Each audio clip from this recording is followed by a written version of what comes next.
Good morning, lovely people. This is Hello Halana here, and I'm here with my lovely husband.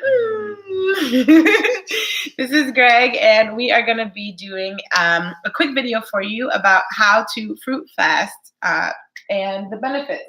So I have to start you off first by showing you. This is our this is our beautiful fruit that we're going to be eating today. This is 2 mangoes cut up nice and beautifully, and a couple of blackberries. Yum. Yep. Yum. So we're going to be eating this. And then we also have some organic strawberries that we've cut up with some banana. So we're going to be eating that. And we also have our magic tea. So we're going to get into all of these different components here in just a moment. So first things first, with fruit fast, you really want to make sure that you're getting enough fiber and water into your body. So you'll notice that, like, I'm drinking lots of tea, he's drinking lots of tea, and I'm making these herbal teas at home for me and him specifically, so that we can have a lot of hydration going on. Because what happens when you add all that fiber is you got to mix it with the water, right? So making sure you're getting in foods that naturally have lots of fiber and lots of water in them is a really, really easy way to do a really great fruit feast. Now, the other thing is, when it comes to eating fruits and vegetables, you have to understand that fruits and vegetables are like a full source of protein, carbohydrates, and fats as they are. They're just not as high as other foods. So you can eat just fruit for one whole day and you're going to be perfectly fine. What are some of the benefits that you've noticed, honey, from doing fruit feasts? I would say the adjustment to, like, getting used to the different types of sugar, like natural sugar versus artificial processed sugar. I think that's extremely important. Yeah. And the way that hits your body, right? Because when you do go on a fruit fast, you're going to have a moment of withdrawal. You're going to have some thoughts. You're going to have some habits that come up for you. You're going to actually get some headaches the first couple of days as well. Maybe the first 2 or 3 days, you're going to experience some headaches that are going to feel real heavy, but it's really withdrawal from the sugar, the artificial sugar that's in the foods, that's in the ketchup, that's in the barbecue sauces. Oh my gosh, you're so right. Yeah. Things that we overlook, right? Or the corn syrup, that stuff, once that stuff starts leaving your body, that's your body starting to get rid of it. So I think that's another thing you'll experience. And I think your sleep will start regulating. You'll get tired sooner in the day.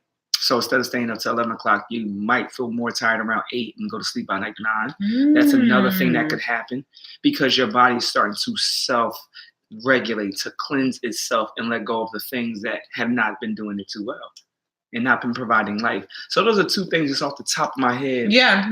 That I think another thing is discipline. Yeah. Your discipline will increase, because what happens is you'll start discipline. In another word is strategic order or intentional order in one's life, right? And when you practice a level of self-discipline that is a high level, you start to have moments where you start to honor your own self more. So you honor your time, you honor your conversation, you honor your attitude, and what happens is you start to pull yourself back into order and pull yourself back into the center of you.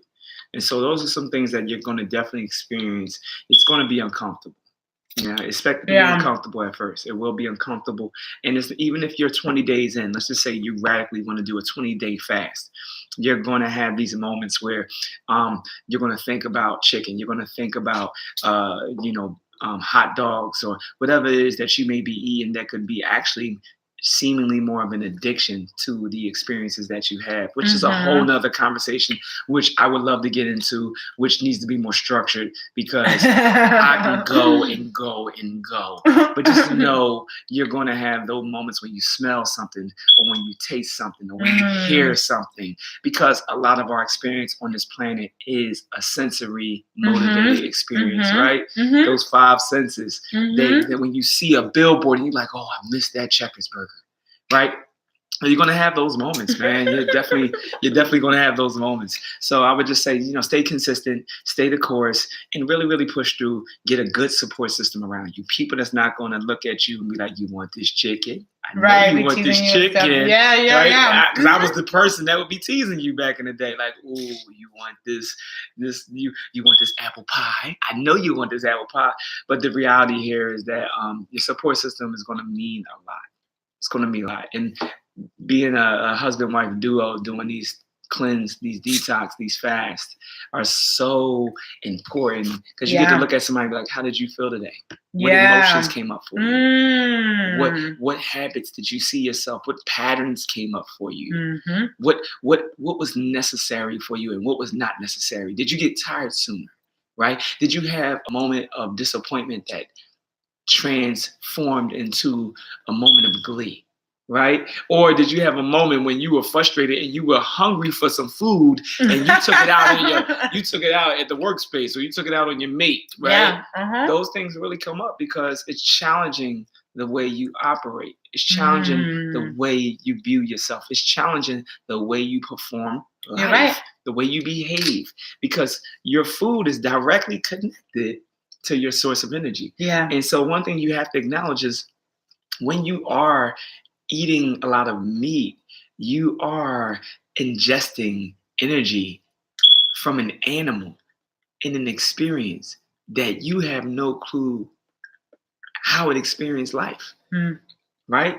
And so if an animal is emitting all types of hormones and other forms of energy when it's being slaughtered or killed, even if it's halal, even if it seems peaceful, it's still experiencing something that you're going to ingest and intake. And you're going to transform that energy and that food and bring that into your body. And that's going to inform how your body matriculates genetically, physically. All those things really make a difference. And so the one thing about fruit, even though there's some challenges around fruit as well, we're not going to act like any of this is perfect. We're not growing our own food yet, right? So we really don't have the full take on how the fruit experience its environment. Right. Our environments play such a role. It really, really does. And so when the food is being developed in an environment that is not the healthiest, then you're going to have the same experience with the food and unknowingly have that experience. It's like a baby being raised in its environment, right?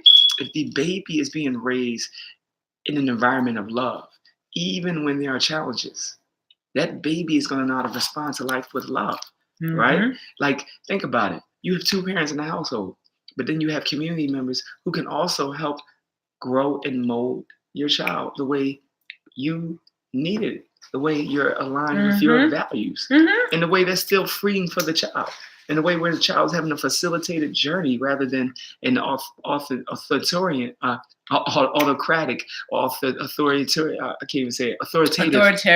Authoritarian experience with their parents, right? And so there's a lot of things that our environments mean, and it starts. I think the food, that exchange with the environment, is so important. Man. Yeah, we went deep into the rabbit hole, y'all.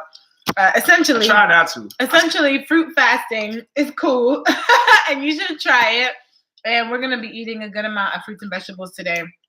Really, just bringing that into our bodies with the focus of doing high fiber, high water situation. No added sugars, right? So you'll notice with the fruits that we've been eating, we've almost finished this whole situation. No, you almost finished the whole situation. I saved you half, and then I saved him some mangoes as well. Some mangoes, not half. It is half. It was half. It is half. Yo, this is what happens when you're married. I saved you some. Yes, I did. I saved you some. I did save you some. Your skin will start clearing too. Yes, you start fasting. Yes, your skin clears your up. Skin clears. But I wanted to say something about the tea too, because you'll also experience some benefits there. And I can go more into the teas that I make for us another time. But essentially, what I want to say is that, you know, when you're doing any sort of cleanses or fast, it's a lot of mental concentration. Like, you might think, oh, it's so easy, but like, there are so many temptations in the world. Everywhere you drive by, everything you listen to, everything you see is going to be reinforcing your old habits. So just keep that in mind as you're going through this. Like, be gentle with yourself, be chill, do your best. If you make a mistake, it's okay. Just start over again. And that's why I think just doing a 1 day a week thing is really good. So whether that's a liquid fast 1 day a week, or a juice cleanse 1 day a week, or a smoothie cleanse 1 day a week, or a fruit feast 1 day a week, or a salads only 1 day a week, whatever you can do 1 day a week is a really nice way to kind of start it off. And it's not so bad. You know what I mean? It's just like 1 day, just today, I'm not going to eat fries, right? Just today, I'm not going to eat, meat.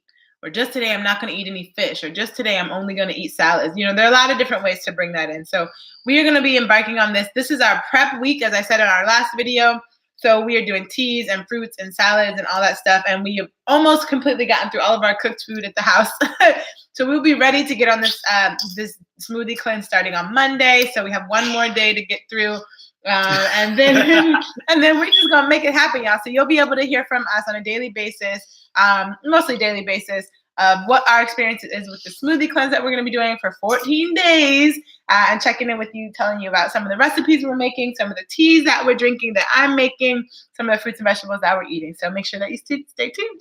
Oh, yes, indeed. Bye. Peace.